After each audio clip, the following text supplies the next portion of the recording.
बनाएंगे, सीखेंगे शुरू से कि भाग कैसे बनता है। तो इस वीडियो का आप एक बार ध्यान से देखिए और सीख जाएंगे जल्दी। जो बच्चे अभी भाग सीख रहे हैं, जिन्हें भाग नहीं समझ में आता है, तो वो इस वीडियो को देखेंगे तो जल्दी सीख जाएंगे। तो सबसे पहले यहाँ पे देखिए, ये हमारा सवाल है और यहाँ पर आप सबसे पहले ये जान लेते हैं इसको क्या कहते हैं, इसको क्या कहते हैं। तो जिससे हम भाग दे रहे हैं इसका नाम है भाजक। इसको क्या कहते हैं? भाजक। जिससे हम भाग दे रहे हैं, हम किससे भाग दे रहे हैं? 3 से। तो भाजक हो गया ये। जिसमें देते हैं, किसमें दे रहे हैं हम? तो इसमें भाग दे रहे हैं, तो इसको कहते हैं भाज्य। इसको क्या कहते हैं? भाज्य। अब जो हम भाग बनाएंगे जब, तो उस समय यहाँ पर लिखना पड़ता है भाग बनाते वक्त। तो जो यहाँ पर जो लिखेंगे तो उसको कहते हैं भागफल। अब यहाँ देखिए 3 के पहाड़ा में हमें 3 ढूंढना है। तो सबसे पहले 3 का पहाड़ा हम यहाँ पे लिख लिए हैं, समझने के लिए लिखे हैं 3 का पहाड़ा। तो अब देखिए 3 के पहाड़ा में हमें 3 ढूंढना है। कभी कभी 2 अंक एक साथ लेते हैं। 2 अंक कब लेते हैं? जब एक अंक में भाग नहीं लगता है तब लेते हैं 2 अंक एक साथ। तो अभी ये 3 के पहाड़ा में हमें 3 मिल रहा है, तो हम क्या करेंगे? 3 कितना बार में मिला? एक बार में। 3 एकम 3। तो 1 हम लिखेंगे भागफल में और 3 के नीचे में हम 3 लिख के यहाँ पे घटाव का चिन्ह देके, ध्यान रखिए, ये यहाँ पर घटाव का चिन्ह यहाँ घटता है, तो 3 में से 3 घटाएंगे तो ये कट जाएगा। या यहाँ पे आप 0 भी दे सकते हैं। अब क्या करेंगे? अब इसके बगल में कौन सा अंक है? इसके बगल में है 4। तो इस 4 को हम यहाँ पर उतारेंगे। इस 4 को हम यहाँ पर उतारेंगे। ठीक ऊपर से हमेशा एक अंक उतरता है। कभी कभी ऐसा भी होता है कि 2 अंक एक साथ उतारना पड़ता है। जैसे एक अंक उतारे तो भाग नहीं लग रहा है, तो फिर दूसरा अंक उतारेंगे।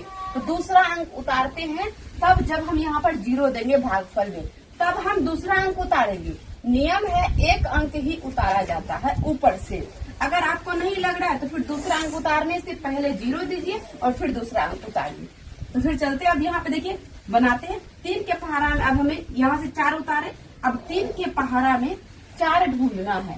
तो 3 के पहाड़ा में देखिए 4 तो नहीं है, 3 एकम 3, 3 दूनी 6।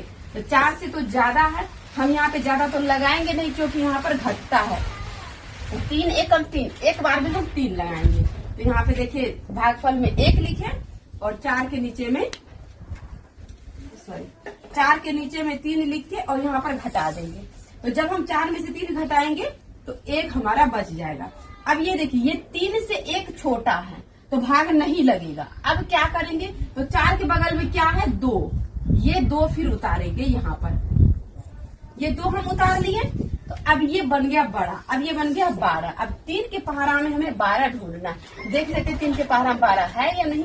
3 एकम 3, 3 दूनी 6, 3 क्या 9, 3 चौके 12। तो यहाँ पर हमें 12 मिल गया। कितना बार में मिला? तो 4 बार में मिला। हम यहाँ पे लिखेंगे भागफल में 4 और 12 के नीचे में 12 लिख के और यहाँ पर हम फिर 2 में से 2 ये भी कट गया, 1 में से 1 यह भी कट गया। अब यहाँ पे देखिए यहाँ तो कुछ नहीं बचा, फिर ऊपर से 1 अंक उतारेंगे। बगल में, इसके बगल में 1 अंक और है तो फिर इसको उतारेंगे। यहाँ 5 उतार लिए। अब यहाँ देखिए ये 5 उतार लिए। अब 3 के पहाड़ा में हमें 5 ढूंढना है। 5 तो नहीं है तो 5 से कम लगाएंगे। 6 तो ज्यादा है, फिर क्या करेंगे? एक बार में 3 लगाएंगे। तो यहाँ भागफल में 1 लिखते हैं, 5 के नीचे में 3 लिख के अब यहाँ पर घटाव का चिन्ह देंगे। 5 में से 3 गया 2। तो ये 2 जो हमारा बच गया, ये हमारा बचा शेष। ये इसको क्या कहते हैं? इसको कहते हैं शेष। यहाँ जो बच गया उसका नाम होगा शेष। तो आप इस तरीके से अगर भाग बनाएंगे तो जल्दी सीख जाएंगे और स्टेप बाय स्टेप इसी तरीके से भाग बनता है। और यहाँ पे देखिए फिर से एक बार समझा देते हैं। इसको कहते हैं भाजक, इसको कहते हैं भाज्य, और यहाँ पे जो उतरा इसको कहते हैं भागफल, और यहाँ जो बचा इसको कहते हैं शेष। अब ये हमारा आंसर हो गया। ये हमारा आंसर हो गया।